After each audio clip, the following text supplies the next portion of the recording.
Watch the complete playlist on the app Pions. Download the app now. Question number 2. Now pay attention. It says two similarly equally charged identical metal sphere A and B repel each other with a force of this much. Okay, let's repeat the line again. Two similarly and equally charged. Equally charged and similarly means both are of the same shape and equally charged. Let's call this charge as Q and this also Q. Great. Let's call this with name A as they have said and B as this. They both repel each other with the force F equals to 2 into 10 to the power minus 5 newtons. Now, sir, what is this force? This is Coulomb's force, if you remember. And what's the formula for Coulomb's force? 1 by 4 pi epsilon naught Q1 Q2 upon separation R square. Let's assume they are separated by R. So this is equals to Q square by 4 pi epsilon naught R square. Great. Now this is the information we can extract from the first statement. Let's read again last time. Two similarly equally charged identical metal spheres A and B repel each other with a force of this much. Clear? This is the information we got from first line. Let's move ahead and understand the remaining part. A third identical and uncharged sphere. Be very careful. Identical and uncharged sphere C. Let's call this as C. What is the initial charge on C? 0. It is first touched to A. So touched to A. Then placed at the midpoint between A and B. Clear? So you are touching this C with A and then you are putting it at the midpoint. Let's draw this scenario. So let's say this is our A after touching it with C. So what happens when you touch a charged sphere with an uncharged sphere? So charges will redistribute. Redistribute means, if let me recall this concept, if there is A with charge Q1, B with charge Q2, when you touch them, the total charge will be Q1 plus Q2 whole divided by 2. This is the charge on A and charge on B will be Q1 plus Q2 whole divided by 2. Both will have this charge. Clear? This was there in the first chapter itself, concept. So let's use this concept over here. What is the new charge on A? Sir, previous charge on A plus charge on C whole divided by 2. So new charge on A is Q by 2. I hope this is clear. If A is getting this charge, same charge will be for C. So C will also have Q by 2. And finally, B has nothing, one second, B has nothing to do with this because C is touching only A. So B will have still charge of Q. Let's repeat the whole thing. Okay, fast. A third identical uncharged sphere C is touched to A. So uncharged means Q equal to 0. Touching A will give the charges will redistribute equally. And then it is placed at the midpoint. So what is our midpoint? Midpoint here is R by 2. Yeah, previously we took R. So now new separation will be R by 2. Clear? Between A and B. So we are done up till here, this statement. Let's read the last statement again. Calculate the net force, electrostatic force on C. We have to find the total force acting on C. Clear? Let's do this part.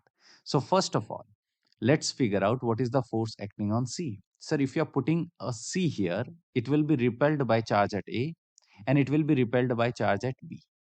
Repulsion on C due to A will be in which direction? In this direction. It will try to throw it away. If you are having this confusion or doubt, sir, how in that direction? Simply imagine that this is a north pole of a magnet and this is also north pole of a magnet. North pole and this is also north pole. What will happen? This will throw it in this direction and this will throw it in this direction. As simple as that.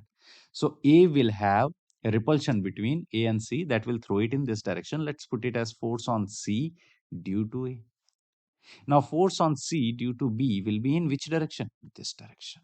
Why this direction? Again repulsion. Okay, great. So these are the direction and both are anti-parallel. Anti-parallel means 180 degree. If they are having 180 degree, let me recall the concept. If theta is 180 degree, resultant or the net force on C will be force on C due to A minus force on C due to B, because both are in opposite direction. Now let's try to figure it out. So force acting on C due to A, let me find it here, 1 by 4 pi epsilon naught. First charge, charge on C, Q by 2, charge on A, Q by 2, separation between them, R by 2 whole square. So this will be 1 by 4 pi epsilon naught, Q square by 4. So let's take that 4 down, R square by 4. Let's cancel out this 4 with 4, and our net force acting on C due to A will be Q square by 4 pi epsilon naught R square. This is our net force acting on C due to A. Correct? By using Coulomb's law. As simple as that. Now what will be the force acting on C due to B? That will be equals to 1 by 4 pi epsilon naught. Charge on C, sir, Q by 2.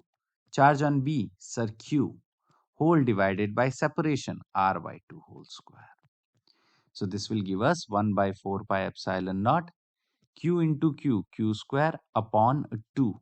This extra 2 will go down, and here it is R square by 4. When you cancel this 2 with 4, 1 2 will be left, which will go on the top.